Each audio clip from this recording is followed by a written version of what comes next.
Hello. It's Ysela. Yselia. Did I say it right? Ysela. Ysela. Say it again one more time for me. I'm having a little trouble hearing you. Say again. Okay, it's Ysela. Ysela? Like Sayla, like Sayla. Sela. Yeah, Yeah, Ysela. so Ysela. Hmm. Great. Beautiful name, by the way. Thank you. How are you? I am nervous as hell. Like first it was good, right? And I'm like, oh, I can do this. And then Casey started talking, and then you were talking. I'm like, what the hell did I sign up for? But so that's my truth. Look, it's beautiful truth. And like you heard me just talking with Casey about, with this way of working, all that's workable. Do you know what I mean? So that's where we want to be, is admitting I'm nervous as hell. Do you know what I mean? Because Hmm. we want to show ourselves that we can act through that. You saw Casey's reaction after she finished, right? She did that beautiful scene, but you could tell she was like, what just happened? Like, I Right. feel exposed. We want to be exposed, right? That's what we're after. And it's safe. So is some of this stuff making sense that I've been talking about? Yes, it makes a lot of sense.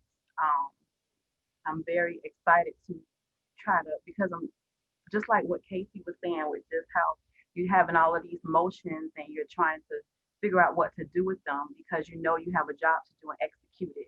I don't have as much, experience with like a lot of other like auditioning and things like that, but the same types of things that she was talking about, she had gone through just those emotions. They can just like make you crazy. So Yes. the things that you were saying to just let it just have fun. And I like to have fun. So I just want to take my fun and put it into my act, Yes. and Absolutely. using your technique. So I'm looking forward to just practicing and seeing how to, execute it. Great. Great. So let's do that. Let's just play. So can we just have you do your monologue and then we'll play with it? Okay. Okay.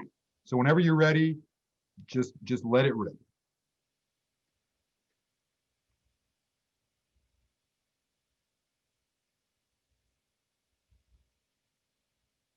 Do you think Pearl likes you? That's because she does. When your daughter doesn't, you think about it all the time. I take motherhood for granted sometimes that they'll love you forever, that they'll love you always. When they're little, they just need you so much. They grab for you, hold you, you cuddle them, just burrow into me. I was the one thing she needed the most in the world. Then they grow up and you don't get to touch them, hold them like that, even when you want to. It's like learning to love the smell of an apple when all you want to do is just grab it and hold it, devour it, seeds and all. And that's when you realize that it just wasn't them that needed you, but you needed them. This is why we take ground scene. Lovely, lovely, lovely. Ysela, thank you. Thank you. It was so lovely. Thank you for sharing that. Now is this from a play, a movie, a TV show? This is from the a TV show, Little Fires Everywhere, Hmm. with Reese Witherspoon. Great. And so tell me in this monologue, in this scene, what's your character's name? Oh, don't have me lying. You see, I It's can't. okay. It's okay. It doesn't matter what her name is. She's not real. The character's not real, so we don't really need to know the name. Uh, but what in this scene, what's literally happening? What's literally happening in this scene? Okay, so she's trying to convey her admiration for to the other character, um, for the love that she has for her daughter. She wishes that her daughter would express that love for her, but she's messed up as a parent. You messed up or the other character messed up? The character is the I am. So you messed up as a parent. Yes. And so you're telling her about this you know, the feelings you have for your child, because she's coming to you for advice, or you're hoping to like help her not mess up in the same way you did, that kind of thing? Yeah, I think at that moment she was just being vulnerable, and just kind of showing that, hey, looks like you got it together. I wish I had that with my daughter. Great, It's not like that. great, great. Lovely. So I have a couple thoughts on what an essential action could be for this. Did you have any thoughts? For my action, Mm-hmm. And it's okay if you didn't, because this is all new stuff and I just talked about it for 20 minutes and here you go are. ahead, Greg. What's that? I said, what are your thoughts? My thoughts. Great, great. So what if we said, does any of these make sense? To let someone know I've lost my chance at real happiness, or to let someone know I'm responsible for messing my life up, or to let someone know there's no going back for me, or to let someone know they don't have to make the same mistakes I have. Do any of those resonate for you?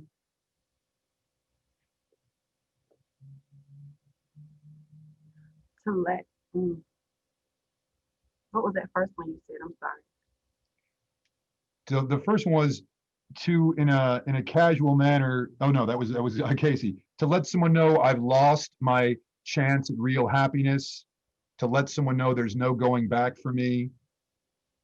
To let someone know I'm responsible for messing my life up. To let someone know they don't have to make the same mistakes I did.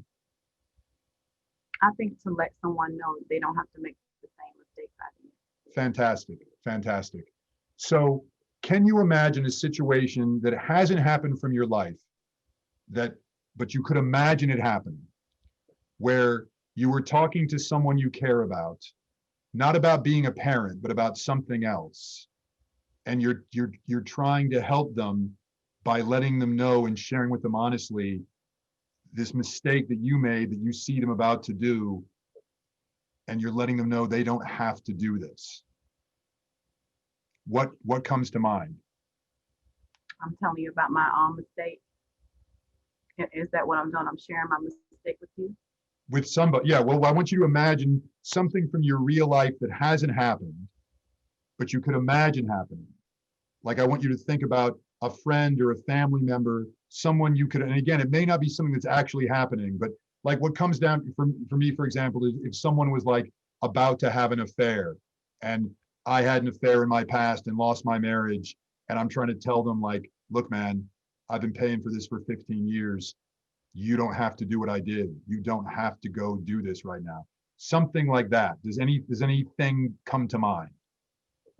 Yeah. Tell me what comes to mind. Um, I think it's my truth. Um,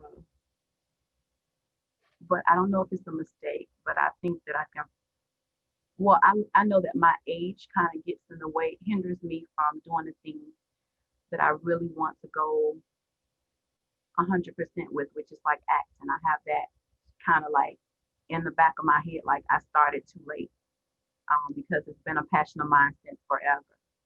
And I'm Great. just now getting to the point where I'm really tapping into it and going, for it. So I feel like just the whole acting scene, I kind of have my doubts about maybe if I had started a little bit earlier, I would have been a little bit further along in my career. So who would you be talking? So would you be talking to a young person who's not doing what they love, and you're saying like, don't make the mistakes I did, go after what you love now? Yeah, Who would that person be you were talking to?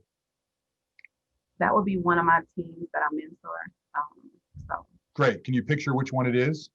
yes, Fantastic.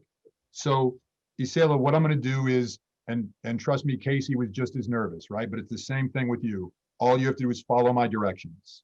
Okay. So I'm going to have you close your eyes. I'm going to talk you through the improv. Then I'm going to have you do the improv out loud.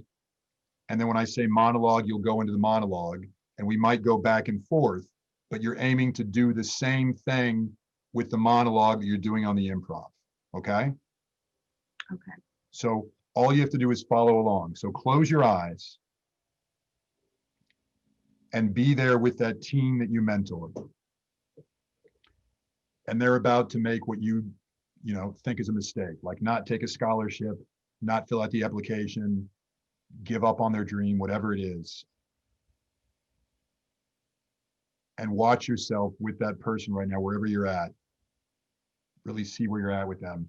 And in an open, honest way, really watch yourself in your mind, talk to them, and share your experience with them. And you're trying to get them to see they don't have to make the same mistake you did.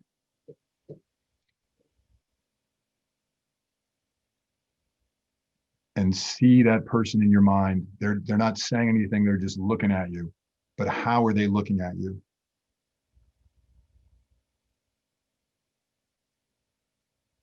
And what would they look like if they really got it? If you saw it register that they knew they didn't have to do the same mistakes you did. You're not seeing that, so you just have to keep going. And what I want you to do is when I say open your eyes,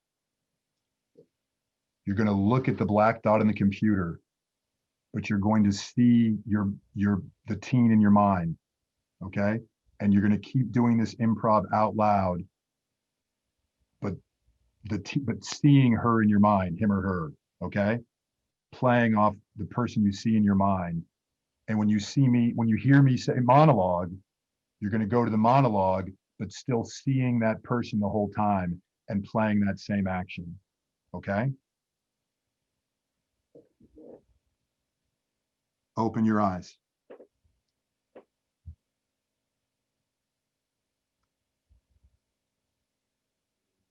Do you think Pearl likes you?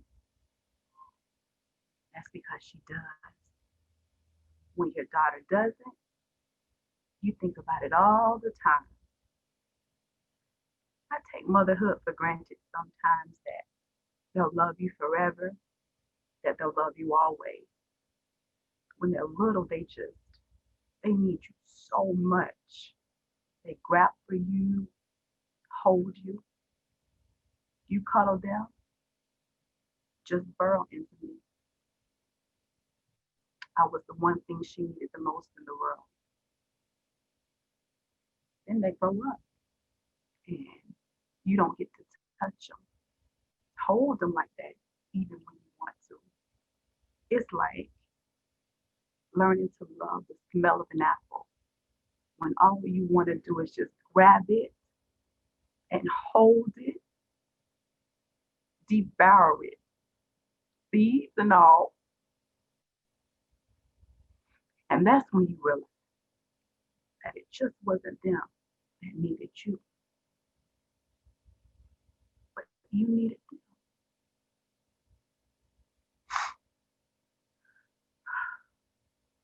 That's why we take 4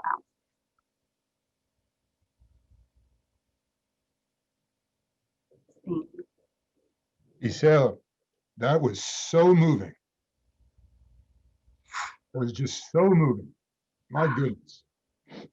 So, and the interesting, I mean, thank you for that. That you could feel that, right? Mm-hmm. And could you feel that thing I was talking about earlier, like the surfing? Could you feel like I'm on this one thing and I'm really doing it to someone? Yes. And guys, here's the beautiful thing about what we just saw, right? Is that I was actually expecting you to do the improv, keep doing the improv out loud, and then I would take you to the monologue. But Ysela just like did the improv in her mind and then just started the monologue, and it was just beautiful. And keep in mind, guys, that she wasn't acting off me. She was just looking at the dot, and she was just seeing this teen she mentors in her mind, but we completely believed she was talking to somebody. Completely believed it, And you look, the first time you did that monologue, and even when I watched it on YouTube, when you sent it to me, Ysela, it was so lovely, and there was so much honesty and truth in there. But what it had this second time was a spine. Do you know what I mean? Yeah. Instead of like these moments of I'm experiencing something real and I'm sharing it, and now I'm quite not sure what to do. I mean, what we see, guys, what we just saw in in this completely captivating, mesmerizing, moving way. And we saw it with Casey earlier, just different stakes. So it's kind of a different level of being moved watching Ysela, but we saw her. We saw you, Ysela. We saw the unique you. When someone is really doing something real, I call it like the poetry of reality that the ego can't manipulate. Meaning you were saying things and speaking in tones that only you speak in. And you weren't using any kind of acting voice. You were using your voice.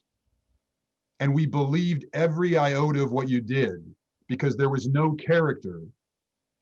It was just you. But by you just going after that action, for the viewer, it creates this illusion of character. And I suddenly believe you're this mother. I mean, my mind is creating the story while I'm watching you. It's like, oh my God, this is a mother who totally effed up. And now it's all coming back. And it was just mesmerizing to watch. Thank you. Tell me any your thoughts on the experience of doing it just now. I was just really able to just channel my emotions. I was feeling a little, emotional as I was creating the whole scene and putting that person that I actually, mentor into the picture, and what I would say to her, all of those things that you were telling us to do. I was able to do that, and I think that's what made me kind of almost I almost kind of felt to reel it in a little bit, because felt what a little bit? I felt like I was about to how can I say it, like get a little bit out of control with the crying at the end. Yes. But it was, it had stopped. So well, what was beautiful about it was that there was no sense that second time of you conjuring any emotion, you going like, because what actors normally do, right, is we start to feel something and we're like, oh my God, look, take a look at this, everybody. You know what I mean? Like, look, do you see this? Do you see? I'm crying, get the roll cameras, right? But what we saw you do, because your focus was all on that real person in your mind, trying to do that. So you're doing what is moving to watch an actor do because it's moving to see in real life, which is watch someone act through what they were feeling. And we watched like this tsunami of emotion, like right behind you, but you just focused on, no, I have to make this person understand this. And guys, this is why often one of the kind of golden rules about an as if and what we're looking for, and what this was clearly a beautiful demonstration of, we want the as ifs to be of service if they can. Because if the as ifs are of service, it really helps become this, like, it makes it this anchor. It takes us off ourselves and we really lose ourselves in doing something real to the other person. If I hope my brother never does cocaine, but I imagine doing cocaine and it's suddenly all about him. You imagine this teen you mentor in help about to make a mistake, it's all about them. Yes. And so many other approaches to acting keep telling us to be on ourselves, to monitor what you're feeling, to what does this line mean? What are you going to do here? What's going to the next month? And with this, we just let that go. And, again, kind of like I said to Casey, her first take, it seemed like someone with a strong natural aptitude for acting, doing a solid scene. And the second time it was like, holy God, this is just like a real human being and it's happening right now. That was you with this monologue. The first time it was moving. It was like someone who clearly has a natural aptitude for this. But that second time, it was just you. And the illusion was happening. I believed you were making it up. Like I even thought when you first began, I'm like, she's doing the improv, right? No, this is the monologue. It's just the improv. And that's why I call it the improv bleed, just like improv surfing. I call it improv surfing more than bleed because bleed sounds kind of gross, but it wants to be that. We in class, people often comment where they're like, I couldn't tell where the improv started and the lines began. That's what we're after, right? Is just either doing the improv in our mind like you did so beautifully, or just doing it out loud and we go to lines and it's seamless. And it's very helpful for actors to experience how challenging that can be. Meaning you can watch an actor like be doing the improv look, man, you can't do this. This is crazy. You're making the wrong decision. And then I say, go back to lines. And sometimes they're like, so anyway, and you watch it go to the line reading. And what we're after is what you just did, which is, what are you doing, man? You can't do this scene. So anyway, what's going on? What are we, right? It's that seamless thing. Because again, like I said to Casey, and this was just like Casey, such a great example of how this can happen. What we want to do is get out of our own way and have the audition be a spontaneous experience for us and the viewer, and not this pre-planned thing that we're presenting. Does that make sense? Yes, yes, total sense. Yeah. And so again, you probably get a taste of too, with this way of working, the real challenge is not listening to the ego and keeping it simple, and keep coming back to whether it's the person in your mind, like you just did, or you're doing with the reader. It's just my ego keeps tapping me on the shoulder going like, can we do something? Can we make sure oh, coming up is the line where you need to cry. What do you, and we just keep coming back to that one thing that we're doing, right? Yeah. Just like in life.